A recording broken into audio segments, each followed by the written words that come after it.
As I was saying, we're joined by Dave Scarola, who is our Vice President and Chief Marketing Technologist here at the Alternative Board.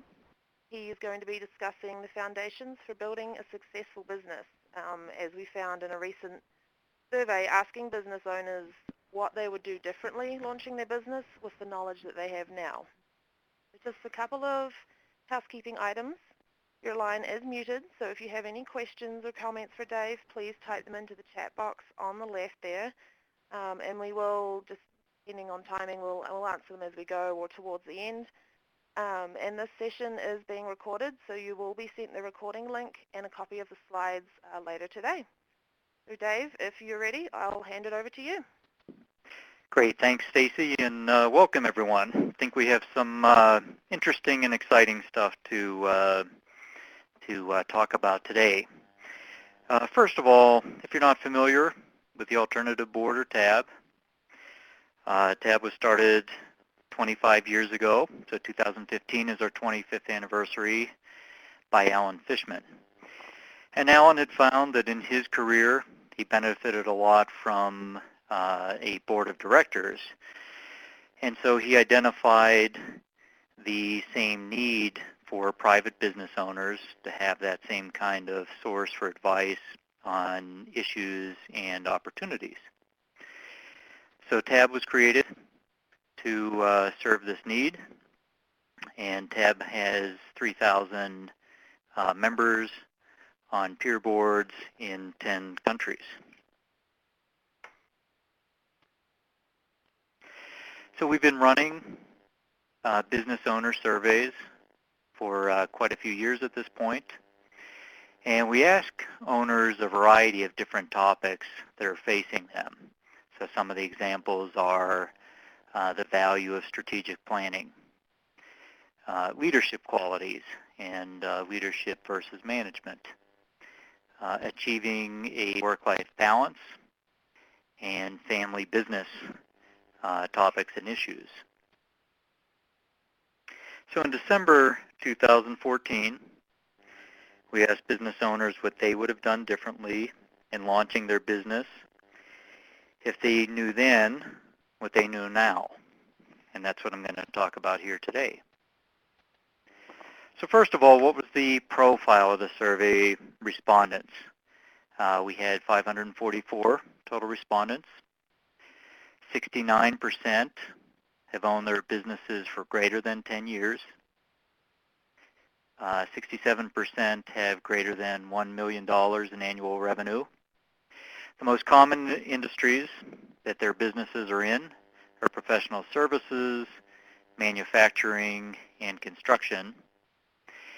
And we've received responses from the U.S., Canada, the U.K., New Zealand, and Ireland. So how did they start their businesses?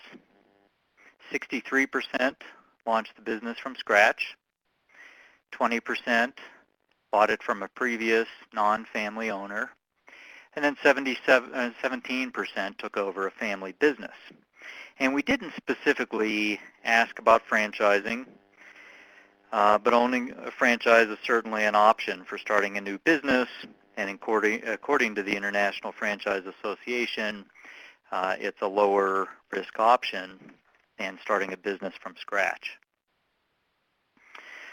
So what were some of the lessons learned from purchasing a business? First of all, 27% reported that they should have analyzed the consumer market for that business's product or service more carefully. They should have created a smoother transition from the owners. 20% reported that they should have assessed the company's assets more carefully, and 19% felt they should have better evaluated the employee base. And there's an underlying theme across all these findings, that the buyer did not properly evaluate the business or did not evaluate it thoroughly enough. Now, we've learned from working with lots of entrepreneurs that they're optimists by nature. And some of these findings are probably a result of happy ears and rose-colored glasses. And when you're looking at a business, an entrepreneur is probably excited about the possibilities and really feels that under their leadership, they see themselves as running the business more successfully and taking it to the next level. And then they take over the business and they start to get into the details. They get through the honeymoon period, and some of those things start to surface that probably should have been looked at more carefully during the assessment stage. So the insight from this is that if you're thinking about buying a business, try to be as objective as possible in those early stages. And if it's not something that you've really done in the past or done multiple times, involve an advisor that has experience selling or buying businesses. Next, we'd asked the respondents what was their motivation to start the business.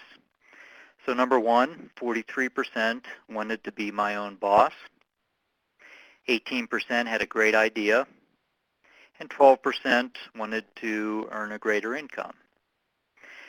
So John Warlow, author of Built to Sell, classifies business owners into three categories: mountain climbers, craftsmen, and freedom fighters. So mountain climbers are the serial entrepreneurs.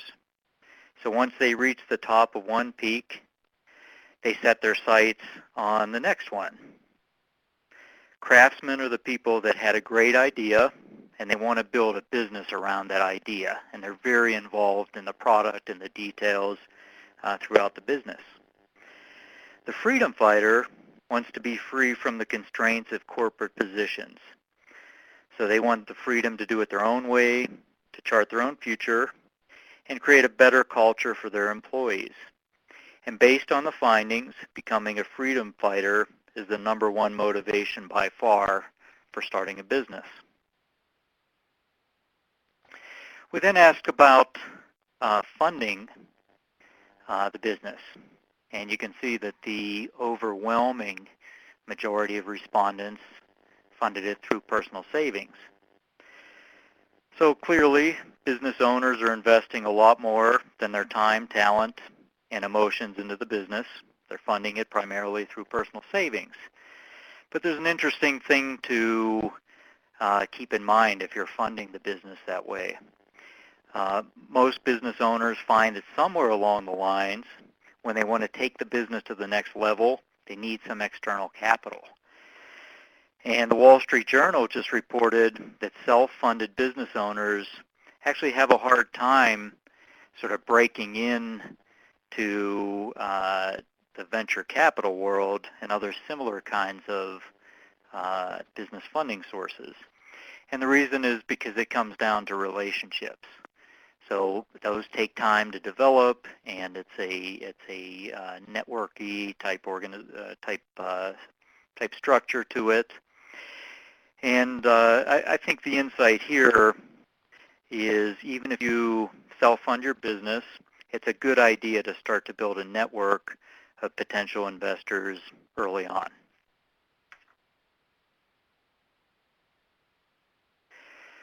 So how does a 22-year-old kid find enough personal savings to fund their own business? Well, the 20-something entrepreneurs get all the press, but that's actually more the exception than the rule. So according to Harvard Business Review, the average age of an entrepreneur in high-growth industries is 40 years old. And twice as many successful entrepreneurs are over 50 as are under 25. So in this context, the finding about owners primarily funding their business through personal savings makes more sense. We also wanted to gain some insight about what business ownership means to owners personally. So we gave them different words to describe what business ownership meant to them, and these 5 were most commonly selected. And in thinking about these, 3 themes emerged from these findings. First of all, independence and freedom. Those go back to the freedom fighter theme and the desire to be independent. Second, owners have a strong desire to accomplish something. So in the early stages of the business, there's the excitement of the opportunity that's in front of them. And then once they've been able to seize that opportunity, there's an immense sense of accomplishment based on what they've been able to do with that business. And then the third theme is family, and that speaks to the personal side of things. So at TAB, we have learned that from working with thousands of business owners that the business owner is priority one and the business is 1A. So business owners will make decisions along the way that may not be in the best interest of their business, but those decisions are absolutely in the best interest of their personal or their family lives. And for a private business owner, life and work are very much intertwined. So we asked owners, would they have invested more time or more money? Having worked with thousands of business owners for 25 years now, we find that all business owners would value more time, money, and freedom. And in terms of money versus time, at the early stages of their business, 50% more owners would have invested more money and more time. So where would they have spent more time? The top selections were planning, sales, and marketing. So if business owners would have spent more time in the early stages of their business on planning, why do they find in retrospect that plans are so important? Well, there's a lot of research on the value of planning and goals. Dr. Gail Matthews, a professor from Dominican University in California, found that you are 33% more likely to achieve your goals just by writing them down.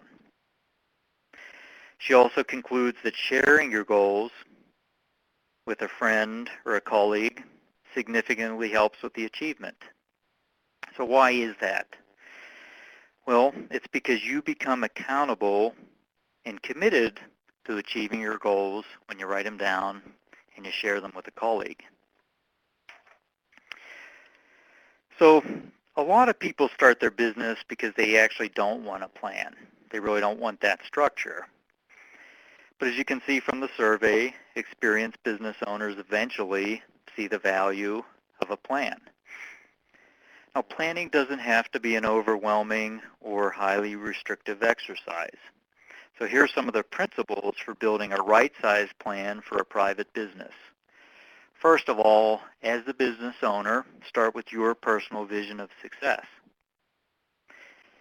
Then develop a company vision, but make sure that that company vision and that personal vision are aligned and in harmony with each other. Next, do a candid SWOT assessment. Identify the strengths, weaknesses, opportunities, and threats.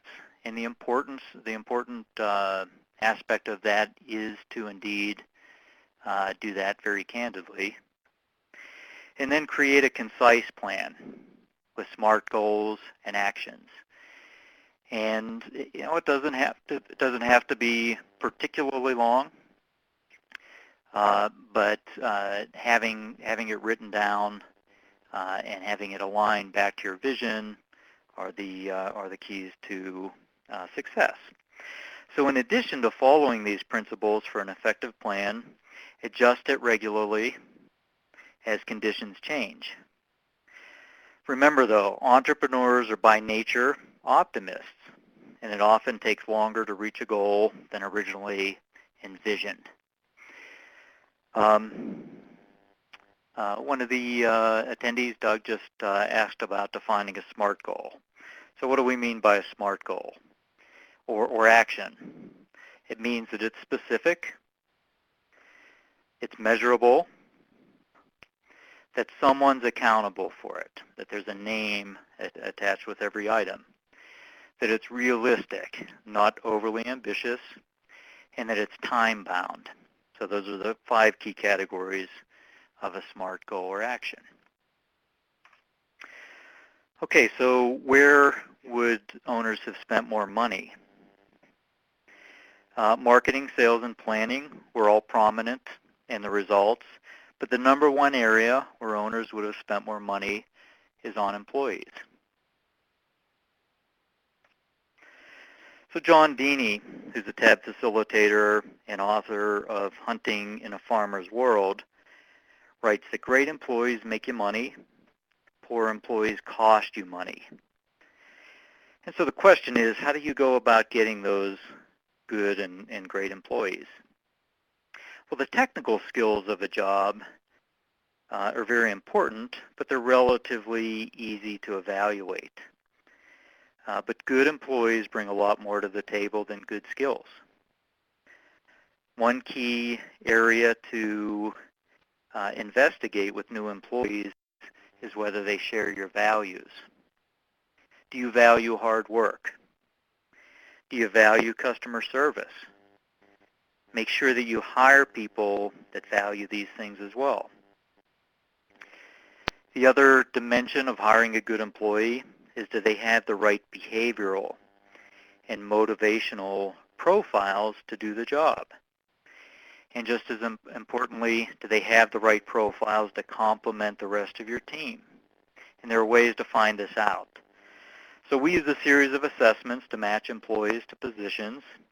And these same techniques can be used not only to assess new hires, but also to assess your existing employees and making sure that you have the right employees on your team and they're in the right positions.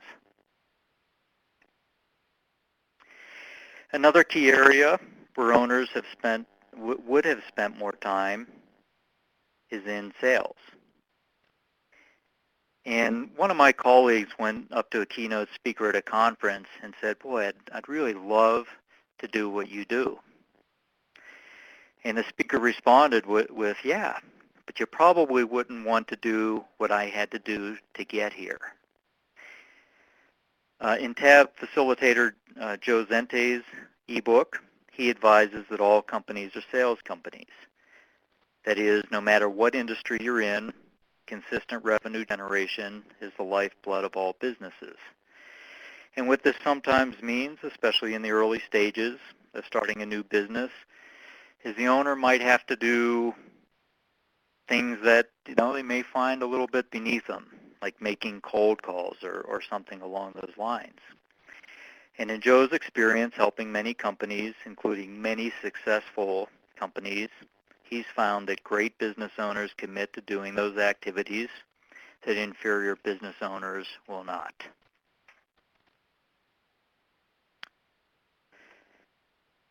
We then asked survey takers what would have benefited owners the most when starting their business. And you have to read this one from the bottom up. So their top response was 24% responded with a better coach or mentor. Next was having a better business model. Next was better employees. Then better personal training, better research and insights, and finally a better business partner. So I found it interesting that research and insights wasn't at the top of the list. In fact, twice as many respondents ranked a better coach or mentor as having a better benefit. So perhaps respondents felt that they did an adequate job doing their research, but it also might reflect the experience from owners that benefiting from a coach or a mentor who has a lot of practical experience is more valuable than market research. So why is a good coach valuable? Well, a coach is different than a consultant. A good coach listens more than talks. They operate from a plan. They help the business owner discover the answer himself or herself instead of basically giving the answer. They're influencers, so they influence business owners to take action, and they hold them accountable. We ask respondents about marketing areas to focus on sooner. Marketing is going through quite a bit of change these days. It's been said that marketing used to be about creating a myth and selling it. Now it's about finding the truth and sharing it. And it's very interesting that owners are appreciating the value of brand building in the early stages of the business. 5 or 10 years ago, that wouldn't have been the case. So let's talk about brand just for a moment. It's not a well-understood concept. So here's how Jeff Bezos from Amazon would describe it. First of all, your brand is formed primarily not by what you say about yourself, but what the company does. More informally, he says that your brand is what people say about you when you're not in the room. Sometimes brand is misunderstood to be what you say or what you do.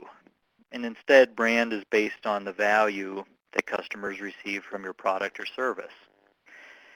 So Theodore Levitt from Harvard writes that people don't go to the hardware store to buy a quarter-inch drill.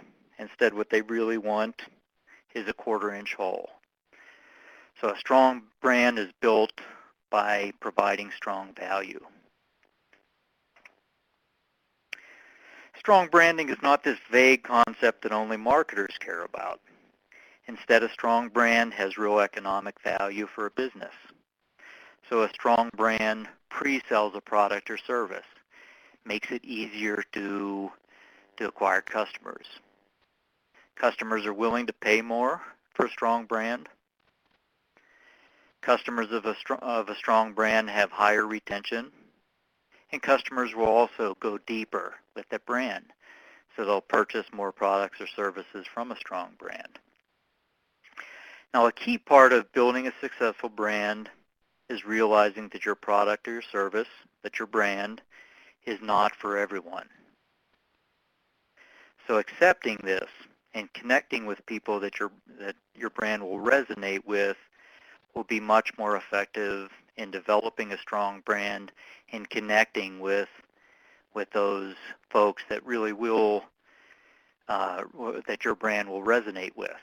And if you look at strong brands like Harley-Davidson, Apple, and Southwest Airlines, they don't try to be all things to all people. They know who their customers are, and they're very strong at messaging with them and connecting with their market. When we asked about what key skills to have or refine when launching a business, the top 3 responses were, number 1, think strategically, number 2, better time management, and number 3, communication with others.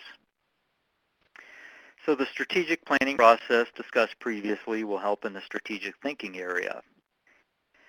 Doing a better job managing time was something that owners felt that they could improve on. So how do you do a better job at time management? Well, TAB facilitator Steve Davies developed the concept of a to-don't list. So there's actually a separate recorded BOSS webinar that Steve provides for the to-don't list. But some of the highlights to find more time are listed here. So first of all, as an owner, focus on the what and not the how. So let your employees figure out the how. And oftentimes you'll find that they'll actually come up with a better way of doing what you want them to do. Secondly is never lose sight of the why. So if you're going to ask your employee to do something, explain to them the why. When they know the why, they're going to do a better job with it. They're going to come up with other ideas that you might not have thought about to more effectively accomplish that task. Eliminate things that are below your pay grade. You very well may be doing some things that it would be a greater cost benefit to pay somebody to do, whether that's an employee or a third party. As Stephen Covey advises, build your quadrant of tasks and focus on those that are most urgent and important. And finally, make sure to delegate. When asked about what they wish they had done sooner, 2 findings jumped out from this. Clearly, generating more leads is something that every business owner wants, whether they're brand new or they're well established. The second thing that owners would have done earlier was forming a network of experts. So there's this perception of the entrepreneur coming up with brilliant ideas all alone. And if that's the case, why would experienced entrepreneurs value a network of experts early on? Well, this study by Stephen Bainbridge of UCLA cites group decision-making research going back to the 1930s. And he writes that numerous studies have found that group decisions are not only superior to those of the average member of that group, but also they're superior to decisions made by the very best individual decision makers in the group. So groups make better decisions, and seasoned business owners have learned this.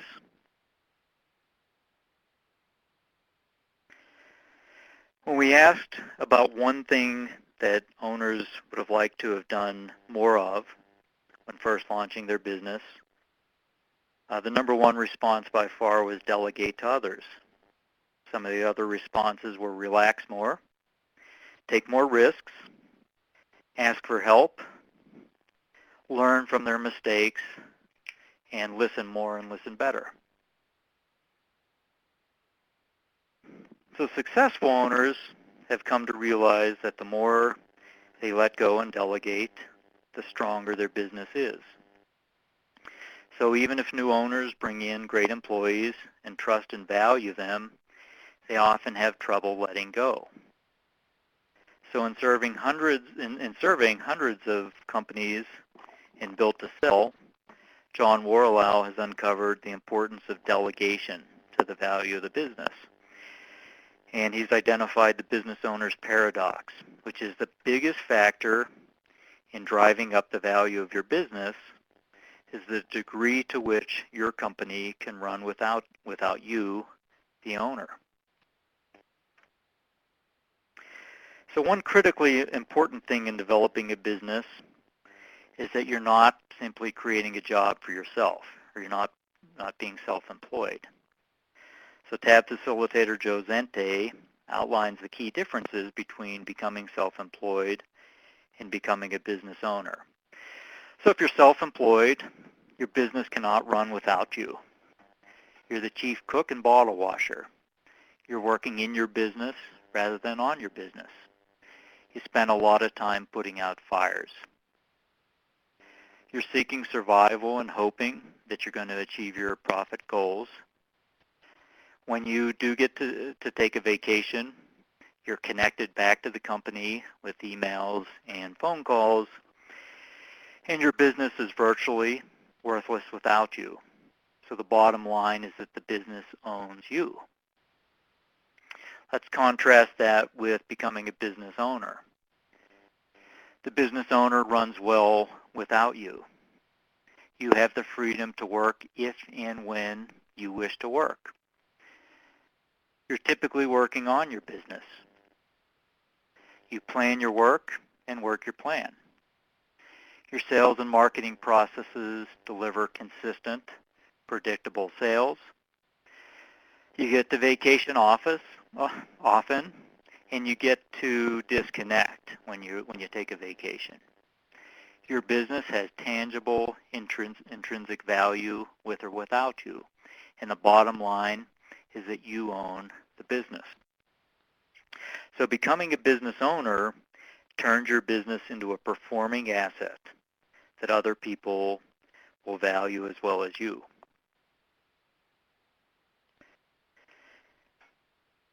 So when asked to compare the importance of two items side by side, the respondents provided some interesting insights. So first of all, client development far outranks product development. Now, I don't think it's the right thing to conclude that product or service development is unimportant. Instead, business owners seem to feel that they have placed too much priority on this early on and not enough priority on developing their client base. So a balance of product and client development is the insight from this. That is, a business with a great product but no market will not last very long. The next point is critically important. Trying to develop a new product for a brand new market is a very big ask. Instead, the survey takers recommend creating a new solution for an existing market. So many very successful business owners have created a better product than the current offerings, and in the process took away significant market share from the incumbents. The last item, when we compare them side by side, is neutral.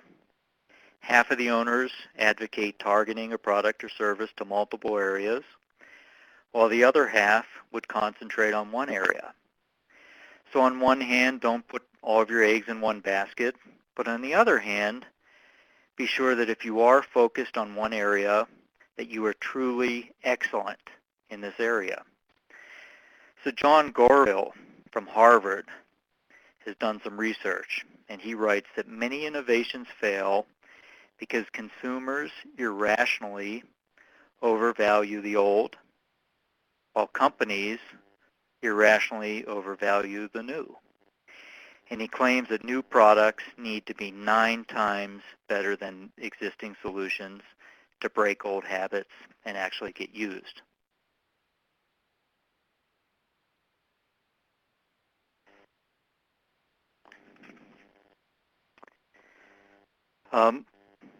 Next is big picture or details. There's a stereotype out there of the entrepreneur thinking big thoughts all the time. Well, you really only need a few of these really revolutionary thoughts to launch a successful new business. As one TAB member said in a recent interview, you can only spend so much time thinking about lofty things. And in fact, if you look at Jeff Bezos from Amazon, his big ideas come from an incredible command over the details. And then he comes up with innovations based on a better way to address those details. So a healthy balance of big picture and the focus on the details is important. So I know what probably some of you are thinking. What if you're just not a detailed person? Well, find a partner or a second in command who is and who can complement you. Okay, we also asked about the softer side, the emotional side of launching a business. And the important insight here is to also foster and indeed rely on the emotional side of launching a business. So 93% of respondents reported emotionally supportive friends and family. That's critically important. So as work and life get more intertwined, it's important to have the emotional support to work through the inevitable ups and downs of launching the business. So in summary, we found 13 key insights that successful business owners believe through experience are the foundation of a successful business. First of all, invest more time and more money. But if you have to choose between the two, investing more money is more important. Build a strategic plan and operate your business off of a strategic plan. Rely on a coach. Make sure you have a system for generating leads consistently. Form a network of advisors. Build a strong brand. Incorporate more strategic thinking into your business. Do a better job at managing your time, and a key way to do that is to delegate more. Be more aggressive in launching the business. Make client development, identifying that market, understanding it, a major priority. Focus on solutions for a known market rather than trying to develop a brand new market. And then really work to straddle that balance between big picture and the details. So despite the anguish, the ups and downs, burning the midnight oil, and the sleepless nights, the vast majority of owners would do it all over again.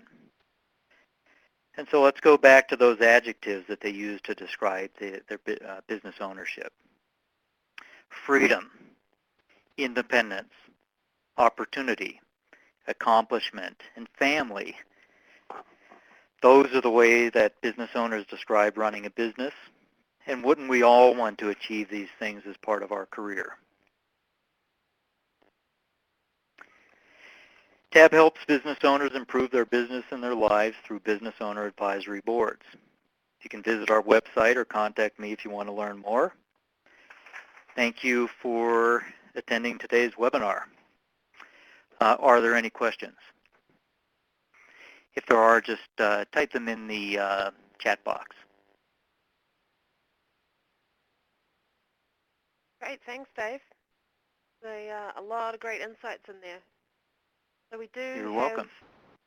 We do have a couple extra minutes. If you think of a question right now, just pop it in the chat box there. But otherwise, Dave's email is there on the screen, and you're welcome to send him any questions that you come up with later. We do look forward to seeing all of you at our next session. It will be held next Thursday, the 19th, at the same time, 12 o'clock Eastern. And we'll be looking at finding, recruiting, and onboarding salespeople effectively. It'll be hosted by Dave Curlin from Objective Management Group.